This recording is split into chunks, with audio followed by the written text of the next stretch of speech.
కంగనా రనౌత్ నటించిన emergency cinema థియేటర్లలో పెద్దగా వసూలు సాధించలేదు.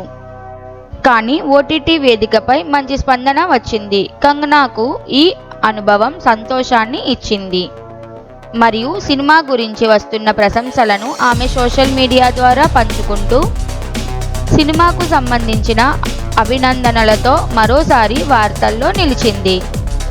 ఈ సినిమా ముఖ్యంగా ఇందిరాగాంధీపై తీసిన కథతో వివాదం సృష్టించినప్పటికీ ఈ మధ్య కాలంలో ఓటీటీ వేదికపై మంచి స్పందనను పొందింది. సినిమా విడుదలైన తరువాత సెలబ్రిటీల నుండి పాజిటివ్ కామెంట్స్ వస్తున్నాయి. ఇదే సమయంలో ప్రతిపక్ష పార్టీకి చెందిన ఒక నేత కూడా ఎమర్జెన్సీ సినిమాను చూసి బాగా ఉందని అభినందించారు.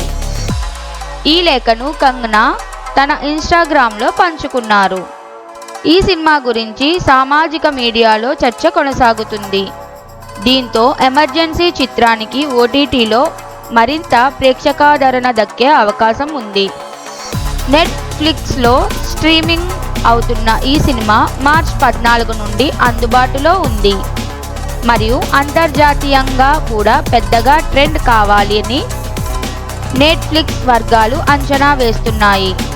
కంగనాకు ఈ ప్రశంసలతో తన చిరునవ్వు వెలిగింది మరియు ఈ సినిమాపై వచ్చే స్పందనపై ఆమె గర్వంగా ఉంది.